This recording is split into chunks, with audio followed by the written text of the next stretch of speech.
It just takes a few minutes for people to get invited into the room. So we'll wait a few minutes and then I can get started and then I'll hand it over to you. Okay, cool. You guys can all see my screen, yeah? You're going to have to reshare it again because I'm going to give it back to you. Okay. That part you get 2 thumbs up on, but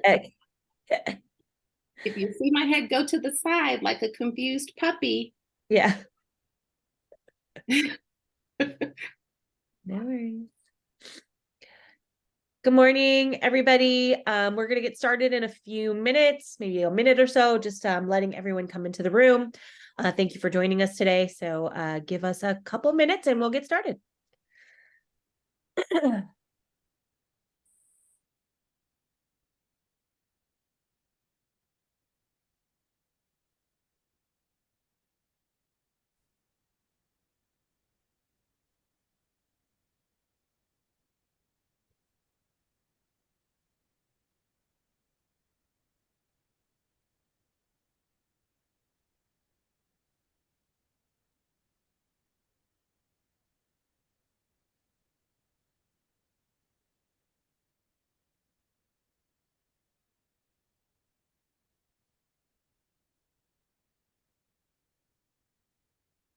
Okay. Hello and welcome today to DriveLine's webinar, Reach Audiences That Matter. Thank you guys for joining us. First, some housekeeping items before we get started. If you have any questions during the webinar, please feel free to stick them into the Q&A box. We'll be looking at that at the end of the webinar. We'll have about 5 minutes for Q&A. So please put your questions there. And if you have any comments or chats, feel free to chat me directly in the chat box as well. Today we have, you know what, I'm going to actually slide this over to Askia so that we could share your screen and then I'll introduce our participants. A little logistical experiment today, guys. Okay. Go ahead and share your screen. Everybody's All right. Great. All right, in today's webinar, we have Erin Mitchell-Martin, the Vice President of Venues Marketing at Monumental Sports and Entertainment. Also joining us today is Scott Jones, the Senior Global Product Marketing Manager at LiveRamp. And then, of course, from our DriveLine team, we have Askia Underwood, the Chief Growth Officer. And we're going to be handing it over to her so she can go over the agenda and what we'll be discussing today. Askia? Thank you so much, Ranjini, for our introductions.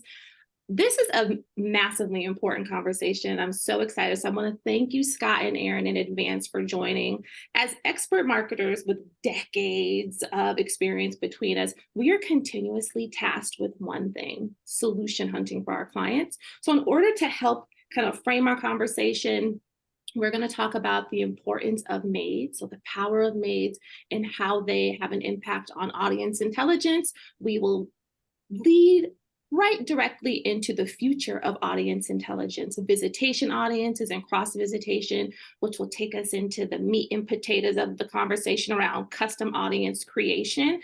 And we're going to be, everyone grab your notepad and make sure you take notes when Scott picks up the ball and runs with it and talks to us and gives us massive insights on data collaboration, which is how we deliver our solution to our clients actively.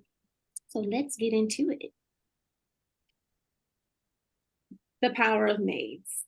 Okay, so in order to first understand the kind of cornerstone of what we consider proximity intelligence and their impact on the future of audience intelligence, we have to understand how they can future-proof paid media campaign outcomes, which is what you will probably see or have seen the word future-proof 1,000 times. It is on the hearts and minds of every single digital marketer and solution-oriented agency and brand that we know. So let's start with answering the question, which is like, what is MAID? What are MAIDs? What does that even mean? So MAIDs are unique alphanumeric numbers assigned to mobile devices by iOS and Android. completely anonymous, they allow for us to understand where a device has been. So it helps us understand behavior. Because devices don't have legs, we can tether them back to humans and understand the unique insights around how a person essentially lives their life and what their world looks like. Now, when it comes to DriveLine, and I will try my best not to make it all about us, because I do love our brand. When our clients come to us, they come to us for unique ability. And that is our ability to deliver them a solution that's highly targeted, that's going to help create efficiency, help deliver efficacy. How often, Scott, are your teams delving into this sort of geospatial aspect of audience intelligence and targeting? And what does that look like from LiveRamp? Yeah, I think you hit it on the head. I mean, I think as we enter into this new era where like privacy and precision are really important, privacy from both a customer standpoint and from a marketer standpoint. We want to make sure that we're doing the best for our brands and we're doing the best for our customers. And so MAIDs are a real opportunity to do that. And so then you kind of get into this area of like, how are you actually going to reach your customers? And so that becomes like the precision angle. And so this geospatial data is really, really important because, you know, you can look at kind of intent data. We have a lot of intent data on LiveRamp within our data marketplace and through some of our sellers. And that's still great, it's still valuable. But what you're looking at is kind of the intent to buy something, the intent to go somewhere, the intent to, purchase an item. But with the geospatial data, you're actually getting real data of where people have gone, their actions as they're moving around an environment, if they're going to an event, what they're doing at that event because of the MAIDs that's connected to their mobile device. And so, you're really getting more precise and more personalized with your marketing campaigns than ever before. And so I think it's just becoming more and more valuable as we kind of enter into this new era. And, personalizing and targeting is super important, not just to the brands, but also to the customers. Nobody wants anything that isn't really personalized to hit their messages. And so, if you're at an event and you get a prompt for something that you might be interested in, that maybe you didn't even know that you were going to be interested in until that popped up on your mobile device, that's a win on both sides. So when we talk to our brands that are working with LiveRamp, we try to make that as clear as possible, is that you're getting the real opportunity to reach customers where it really matters. Thank you so much for that. Erin, you have a really unique role and perspective on this conversation. As VP of Venues Marketing for MSC, you have the massive responsibility of marketing and monetizing venue spaces. And the best way to do that is through fan experience. And when we're talking about context, we're going to use geo a lot because the where is probably the most important of the 5 W's that we should be focused on. Okay. So when we talk about where, can you tell us, to give us a little bit of context around geography as it interrelates to geospatial and geobehavioral? Can you talk to us a little bit about the unique market your venues sit in, which is DC, and how? Go ahead. No, let's start there. Go ahead. Well, obviously we're right here. We're the nation's capital, right? So we are a tourist destination, just being in the city. In addition to that, we are centered between Maryland and Virginia. And so we have consumers that are traveling through DC from both Maryland and Virginia, just on their everyday commutes to and from work. And so to have access to this data via you all as to who is at metro locations within the proximity of our venues, Capital One Arena and the 2 that we'll kind of focus on today, and District E, powered by Ticketmaster, knowing that these folks are traversing every day back and forth using the metro. We're downtown DC, so there's restaurants and shopping, and just watching these individuals parade, if you will, around DC before they even enter our venue. And then they come into our building for a concert or a sporting event, or to dine at the restaurant associated with District E. So just having all of that information and data.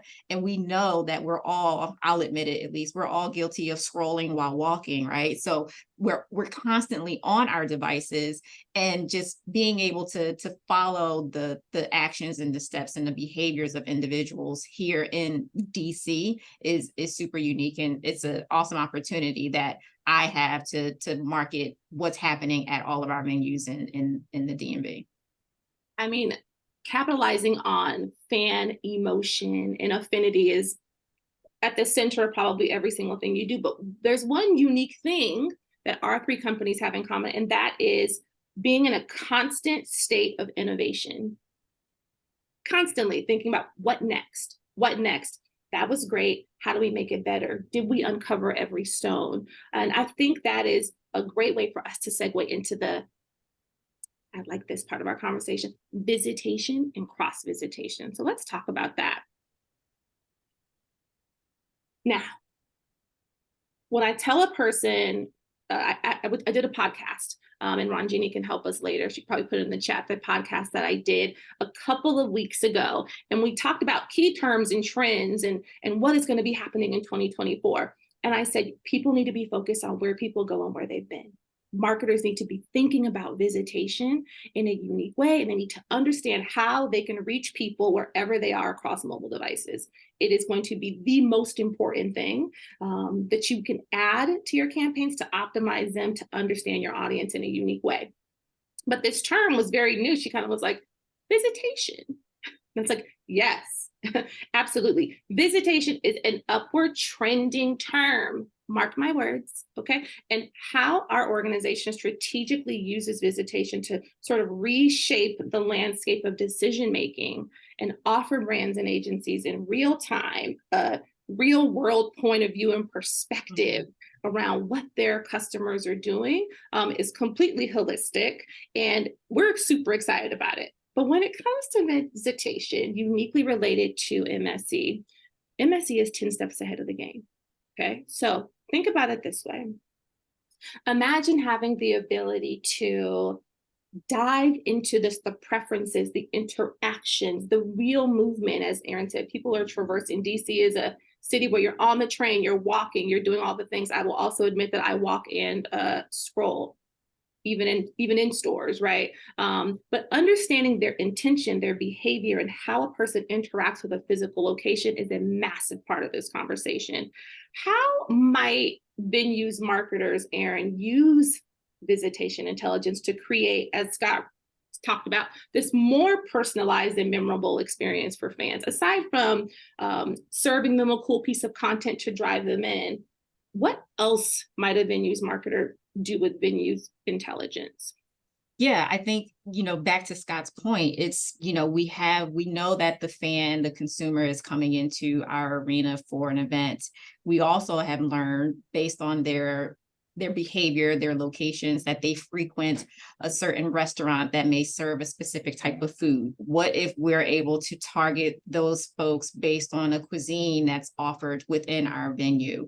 What if we are able to, support our partners, our global partners, our brand partners that may be a spirits beverage, partner, and then we are also able to have messaging target deployments to these individuals based on certain brands or based on where they are, again, within our venues. It really is unique and a great way for us to supplement the data that our in-house business intelligence team already uses based on the purchases that have been made by the fans that are entering the building. Now we're supplementing even that with following their behaviors as they've been within the proximity of our building.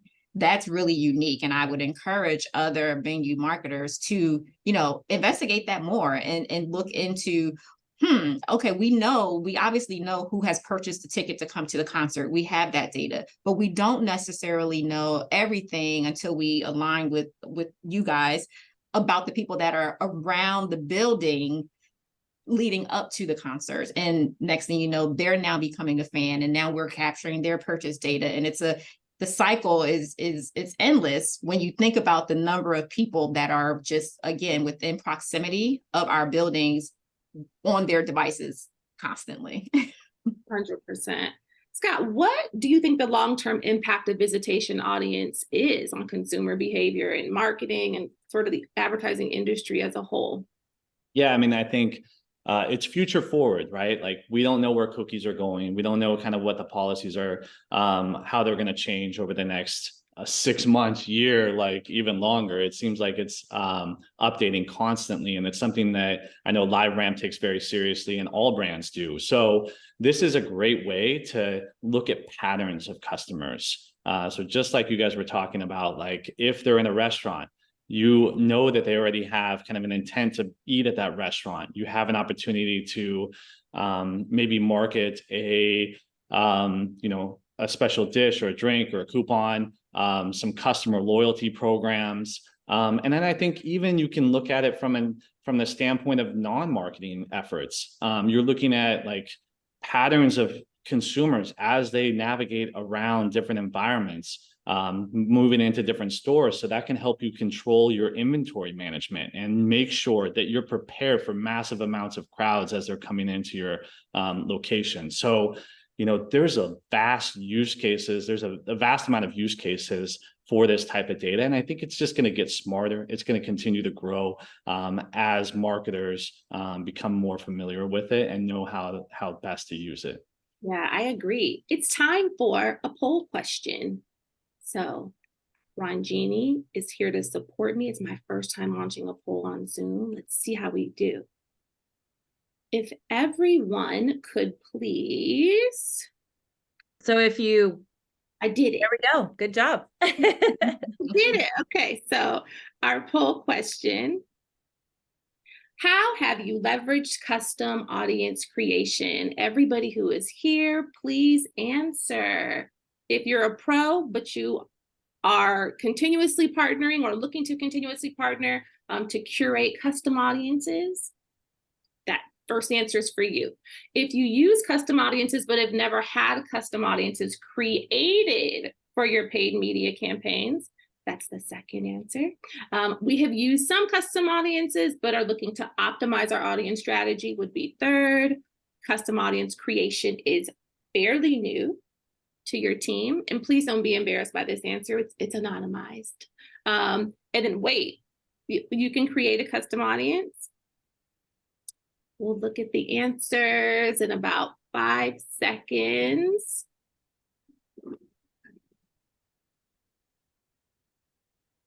Okay. So here are the results. Ranjini, can you see them? I can, yes. It looks about even across the board here. So we have a little bit of everything. Okay. That's super helpful for the next piece of our conversation, which is the most important part to me. I love the notion of one of our super strengths as a business, and that is custom audience creation. So audience is built on movement and behavior is what we do best, but they serve as more than just a tactic, right? When we're thinking about how to get a consumer to act from a strategic standpoint, what we know is that they kind of forge a gateway to a meaningful connection with consumers, fans, right? And we talked about a lot of things at the beginning, especially spatial context and geography, how they're a little different, but they're completely interrelated. We're going to give you 3 actionable takeaways that you can take today. We promised that in promoting this webinar, but I'm just going to give away one right now because I'm anxious and I can't wait. So first actionable takeaway, have custom audiences created relevant to your physical locations. Whether it is a venue, to Scott's previous point, whether you're a retailer, right? Whether you are a pharmacy, whether you are, pick any brick and mortar location, have a custom audience created around your physical locations. If you're a QSR, if you are, to Erin's point, right? A venue, and she is a very unique venue in that they actually have a metro stop at their stadium, right? So when we're talking about getting people when they're going by and when they're in proximity, there probably isn't another venue that can do that as well as MSC can do it. when we're talking about harnessing this power, we use this a lot in our email strategy. We are like Thanos, right? Like we really want to be intentional about harnessing the power of what you can do with data, what you can do with proximity intelligence. So Scott, I would love for you, because this is where I'm going to get my pencil and I'm going to start taking notes. I'd love for you to offer insights on custom audience creation and the potential outcomes it can present to paid media outcomes. Yeah, I mean, I think with LiveRamp, we're always ready and willing to service our clients that are looking for really unique data. And so we obviously have data that's off the shelf and that's available, but custom audiences is a great way to dial in your campaigns and make sure that you're getting the highest ROI out of your marketing efforts. And so you touched on it a little bit, but like there's a million use cases out there that we can't think about. But if you come to us, we can figure out like what's the best way to target the audience that you're trying to reach. And that's where the custom audience comes into play. And DriveLine's willing to help figure out what that is that you need to do to really have an effective campaign. So if you're in the restaurant industry, like you said, if you're looking for any kind of visitors that are coming into your restaurant that maybe are in, a very small radius, we can help dial that in. Audiences that traditionally eat at restaurants that are in the DC metro area that are looking for Tex-Mex or whatever the restaurant is that you're trying to like dial in, that data is available. And so you just have to kind of sit down and think about what you're looking for. And I think really the custom audiences, the benefit there is you're going to get really precise targeting, super precise. You're going to know exactly who you're going to reach. And so the ROI is going to go up. This is going to result in more relevant, engaging content. So going back to that goal of having personalized content, it's going to be more cost efficient. And that's huge. In this day and age, when we're all trying to stretch our budgets and get the most out of it, you don't want to be sending messages to audiences that aren't interested in your campaign. And so a custom audience, you're gonna get the most out of that budget because you're hitting the mark exactly where it needs to be. And then ultimately your brand matters. You're going to improve your customer experience. So when you deliver content that aligns with what that audience, that target audience needs and is looking for, you're going to enhance that customer experience and they're going to keep coming back to you. And so I think that's really, really important in building loyalty. And then I touched on it, the ROI, the higher conversion rates. That's all part of it. If you're hitting the right audience, you're going to have a better conversion rate. So those are the things that we kind of think through as we build out a custom audience. And it's very, very simple to do. We have an audience solutions team at LiveRamp. We are constantly helping to build out custom audiences. And I know that DriveLine is willing to do that as well. So we just need to partner and figure out like how to get you the best audience that is going to maximize your budgets. Absolutely, positively. So for marketers that are here in the room and you're thinking about this notion of custom audience intelligence and trying to understand how you would apply it, here's some really simple use cases, just really easy. We'll talk through them. So you can use this data to prospect, of course. We all want to prospect, all of us. Everyone's prospecting all the time. Conquest, right? Which is where we get really unique and special. We understand how we can poach customers or engage our competitors' customers. And then we can use these data to retarget. So imagine being an automotive dealership. You would use a custom visitation audience as an example to prospect to attract new vehicle purchasers and lessees, right? You can conquest from a competing dealership. If you have a new vehicle model that you're launching and there are categories or brands that have a very similar model, you can target people who have visited your competing brand dealerships. And then you can also retarget people who have been to your location or relevant locations, right? It can be EV charging stations, gas stations, service centers. So there's a really unique way that we partner with brands to help them understand, not only do you have to think about it from I am this specific vertical and I need to point directly at my competitors in this vertical. No, think about all of the contexts related to visitation that are going to be hyper relevant to your campaigns as well. And that is how we're going to deliver the massive returns on ROI that Scott is alluding to. Another quick opportunity would be to align visitation audiences for e-commerce brands. Now, e-commerce brands that don't have brick and mortar, your consumers are still moving about and they're delivering this data through their mobile device to us that allows us to understand how they might engage with your brand. If you are a beauty product, as an example, and you are looking for an opportunity to reach people who have visited Sephora stores, we have that audience right now on LiveRamp. Right? That audience is up. If you're looking for people who have visited Ulta stores or Dwayne Reed's or CVS stores, we can absolutely talk to you and get that data uploaded in the format that you would like it to be, and we can deploy it to your programmatic partner, and we can help you with the campaign ourselves. So there's massive opportunity to think about it from a physical retail location, from a non-physical retail location, and then from this concept of phygital as well. When we talk about data collaboration, this is probably the meat and the potatoes of this conversation, because DriveLine, as an audience provider, we do two things exceptionally well. We help brands understand their audiences and target customers' movement and behavior. We deliver you custom audiences that are hyper relevant to your campaigns. But we're just one piece of the data puzzle. And it's going to be really important that brands understand how we are the top and bottom layer of the cake, but there are other data opportunities. And so let's talk about how important it is to think about collaborating on data and what that looks like. And Scott, I would love for you to talk us through that piece.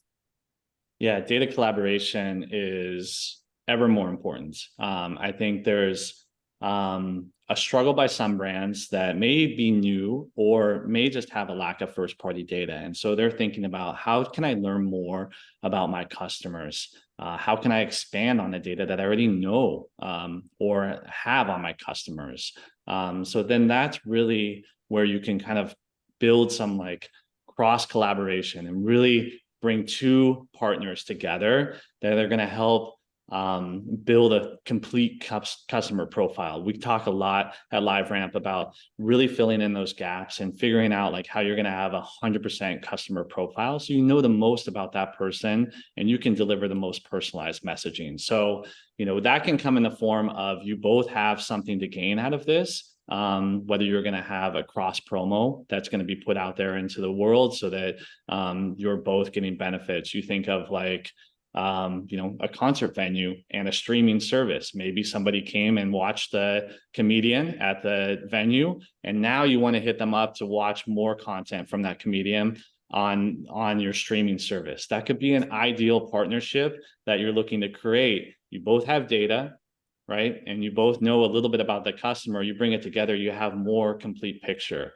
It can also come in the form of like cross-industry insights. You know, so for example, retailers can share data with healthcare providers to understand like health and wellness needs of different customers. And so like if someone's coming into a CVS pharmacy and, you know, they're looking for a specific item, maybe there's another way to target that same customer with healthy food options or something like that outside at a different, you know, grocery outlet or grocery store. So there's ways that you can really bring in data together to benefit both the brands, but then also going back to the customer, benefit the customer and give them the right messaging so that you can actually have a personalized experience and really build a strong ROI for your campaigns. And all of this, you know, is done in a safe and quality way. And so you're thinking about making sure that the data is compliant and reliable. And so you're not worried about kind of stepping over the line with any of the regulations or policy concerns that might end up coming about from false data or data that's not reputable. Thank you so much for that piece. I hope you guys took notes.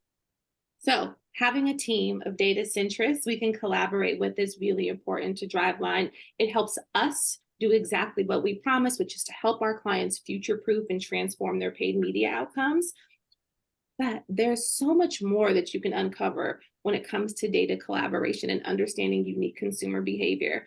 Our clients lean on us, and we lean on LiveRamp, right, to deliver us the ability to help them get what they need on the back end. So that takes us to poll question number 2. And then the part that everyone's been waiting for, our actionable insights. So here we go.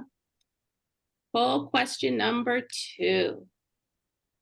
Okay, let me launch it like a big girl. Here we go. How many data partners do you collaborate with?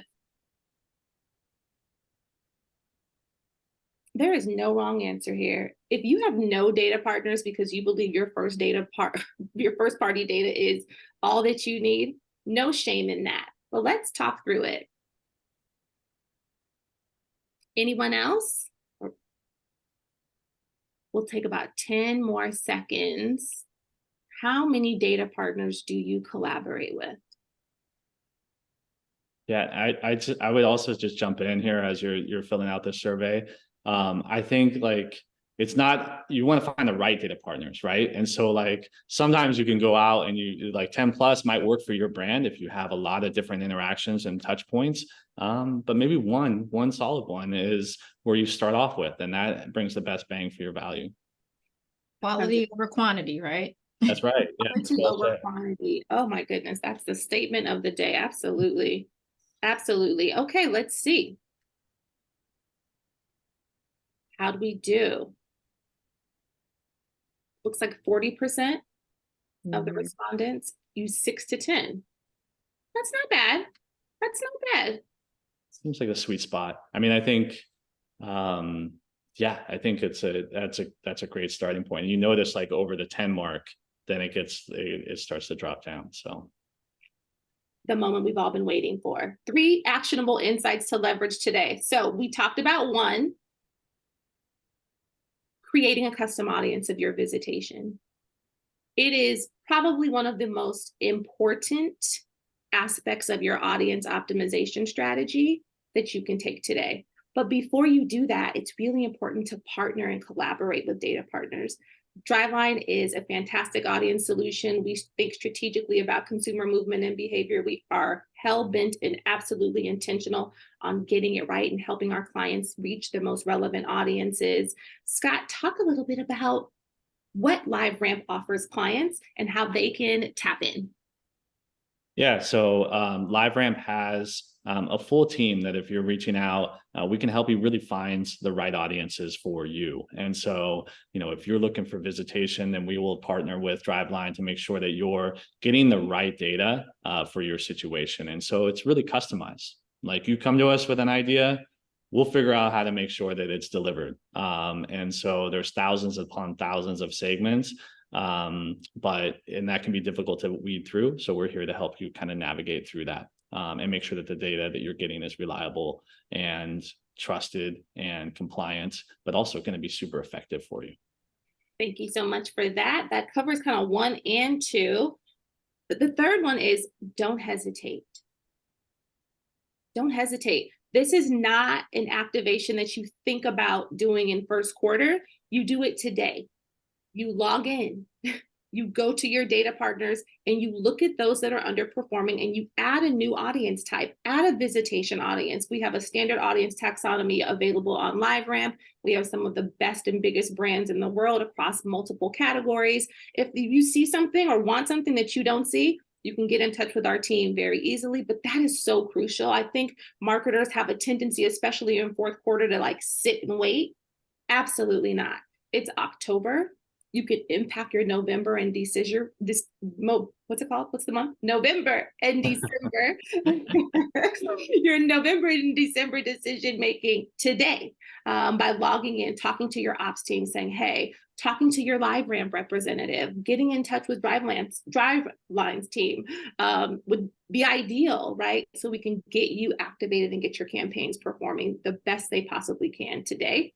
Erin, do you have a unique insight you would like to offer venues marketers? Yeah, I think one thing unique to me in my experience here is, I have my tenure with Monumental Sports was primarily in sales. And, our mantra for the team sales was butts and seats. And it's still revenue driving. And I still, follow that same mantra of getting butts and seats. But in addition to just making sure that fans are coming to see their favorite artists perform or watch the teams play on the court or the ice, I want to make sure that their experience once they're here is a fully immersive experience. And not only the people that we know are the diehard fans that were going to purchase the tickets regardless, partnering with DriveLine, LiveRamp to help us potentially reach the people that may not have known that their favorite team was going to be in town or their favorite artist was going to be in town, to ensure that we are connecting with those folks as they're visiting DC, as they're, again, traversing around the downtown DC area near our arena. That's truly what I am enjoying and looking forward to, just seeing the growth of how myself as a venues marketer and encourage other venues marketers to take advantage of here. So still trying to get butts and seats, but make an experience, and to do that strategically and effectively by partnering with folks that have the data for the people that we may not know are right here around us. That is so fantastic. We're going to end it there. Thank you all so much for joining. If there are any questions, I think I see one in the chat. Let's see. Oh, we don't. It was Ranjini helping us with the time. And I think we did very good. If there are any questions, comments, we are happy and here to answer them. Also, this will be available on demand, so we'll make sure to send it out to everybody who registered for the webinar, but you will have this on demand and be able to go back if you didn't have that pencil ready when Askia. I'm not going to pretend I didn't have mine ready. I didn't have mine ready. So I got it. It's okay. We have the recording. So we will make this available online very soon. Thank you so much for joining. We hope you found this conversation insightful and transformative. We hope we gave you some things to think about and some actions that you can take that you'll find useful and profitable. Thanks, everyone. Thank you. Bye.